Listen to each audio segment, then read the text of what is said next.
She broke my nephew's arm in front of 30 people, smiled like she'd just scored the winning goal, and for about half a minute, the world stood still. Blood on the net, a tooth in the grass, and then I made her stand there while 17 children kicked the truth into her ribs. That wasn't revenge. That was a lesson. Stay with me, because you've never seen justice served like this. I never planned on being a father, let alone getting a second shot at it. But life doesn't exactly give you a menu, does it? After my sister passed, I got Ryan. 11 years old, all bones and shadows, so quiet he could disappear in a crowd. But man, he loved soccer in this way that went beyond just a hobby. He slept with his cleats beside the bed, taped a makeshift number 7 to his shirt for every pickup game. Same number as his mom, same one we buried with her. That number wasn't just nostalgia, it was a lifeline. On the morning of the community match, I watched Ryan lace his shoes so tight his fingers turned white. "Uncle," he whispered, "do you think I'll get to play the whole game?" I told him yes, but in a place like Greenfield Estates, I wasn't sure of anything. You ever seen one of those neighborhoods that looks perfect from a distance? Fresh grass, neat fences, all that suburban fantasy. But once you pass the gates, it's a different game. Here, the HOA isn't just a homeowners association, it's a regime. Karen Whitmore ran the show, and nobody crossed her. She fined old men for lawn ornaments, made war on wildflower gardens, and the kids? She treated them like walking insurance liabilities. Ryan was already on her blacklist after she tried to bar him from playing because, apparently, he was too small for structured play. But this match, this was a shot. I stood on the sideline that morning, clutching my thermos like a lifeline, trying to believe just for once it would go okay. Parents lined up, phones out. The coaches put on their best. We're here for the kids, faces, and Ryan, with that taped-up number, looked like he belonged for the first time in months. He waved. I waved back. If only I'd known it'd be the last time with both arms. She didn't walk onto that field. She invaded it. Karen came down the concrete like she was leading a parade, all white linen and a baton that caught the sun. She barked out orders about cleats, beverages, mud, 8 pages of rules she taped up around the field. No one argued, not even the coaches. That's the thing about people like her. She didn't need to shout. Her rules did the screaming. She locked eyes on Ryan like a hawk. "Number 7, how tall are you?" Ryan froze. 4'4", I think. She scanned her clipboard, muttered about minimum height. One coach tried to stick up for him, but Karen just cut him off. She didn't pull him, though, not yet. Because for her, it was all about the performance. Dominate. Humiliate. And she wanted an audience. First half was magic. Ryan moved like the field was his, weaving around bigger kids, smiling like I hadn't seen in a year. For a moment, grief blurred into something like hope. But then, Karen made her move. She stepped onto the grass, heels sinking, baton swinging like she was royalty. Ryan went after a loose ball, stumbled, brushed against her spotless dress. The world froze. Karen's face twisted. Then, without warning, she swung the baton. Crack, right against the side of Ryan's head. His body hit the turf like a rag doll. Gasps, but no one moved. Ryan tried to push up, just one arm. And that's when Karen stomped down, all her weight crushing his elbow. That sound, bone-breaking, sharp and wet, echoed in my skull.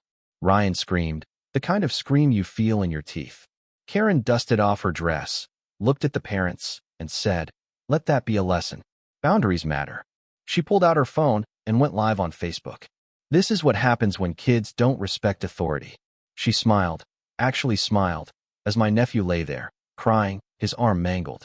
That's when I stood up. Not fast, not dramatic, just up.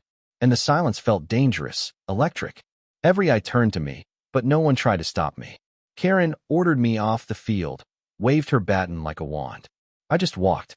She raised her voice, threatened me with official warnings. I took the baton from her, snapped it over my knee, and tossed it aside. "You hit a child," I told her.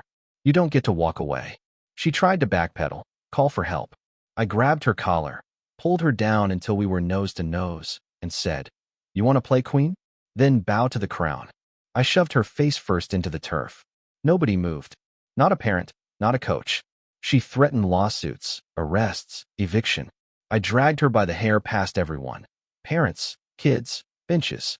Hauled her to the goalpost Ryan always dreamed of scoring in. slammed her back against the post. The clang rang out, and she crumpled. I saw a soccer ball by the penalty box. Picked it up. Karen tried to crawl away. Too late. I drop-kicked the ball as hard as I could. It smashed into her face. Blood, a tooth, silence. Get up, I told her. She whimpered.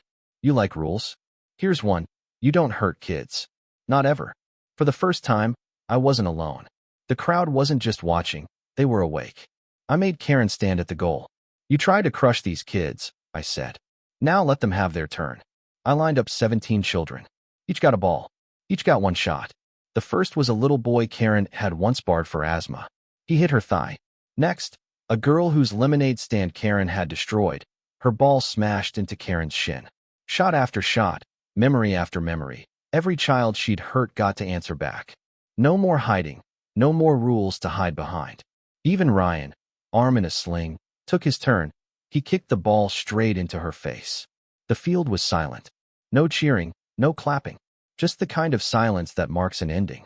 By the time Karen tried to get up, the parents were already calling a vote. She threatened to sue, but nobody listened. Her phone was stomped into the turf. A teenage girl threw her own laminated rulebook at Karen's feet. Go enforce that, she said, and laughter broke out. Not mocking, but like relief after a storm. Within hours, Karen was voted out. Within days, her history of petty fines, bans, complaints, everything was leaked. By week's end, the field was painted with a mural, a child, a ball, and the words, "No more Karen." The new HOA didn't call the cops. They handed her a toothbrush, a bucket of vinegar, and sentenced her to clean the field she once ruled. People came just to watch. On her last day, she tried to say it was revenge. I knelt beside her, handed her Ryan's old number 7, faded and torn. You tried to erase this, but it survived you. She stared at it like it was the last piece of a crown she'd never wear again. Ryan, arm still bandaged, stood beside me as Karen scrubbed chalk off the lines. She's not scary anymore, he said. I ruffled his hair. No, buddy. She's just small. Next Saturday, Ryan and I went back to the field. Karen was gone. Her house empty. Her name a joke on every forum. But the field, well, it felt different. Lighter somehow. Ryan set a ball at the penalty spot, looked at me. Want to take the last kick? I shook my head. You earned it. He did. The ball sailed into the net. No crowd, no rules, just freedom. For once, the field belonged to the kids. And in the grass, there was still a faint, dark stain. A reminder, not a scar. That's how it should be. Sometimes, the line between rule and cruelty gets blurred because we let it. Sometimes, you don't need to be a hero, just the first to step up. When you do, you find out you're not alone. So, tell me, have you ever known a Karen? Have you ever stayed silent when you should have spoken up? Drop a word in the comments, share your story. Like this video if you believe power should protect, not punish. And remember, the game isn't over, not as long as there's someone willing to stand on the field.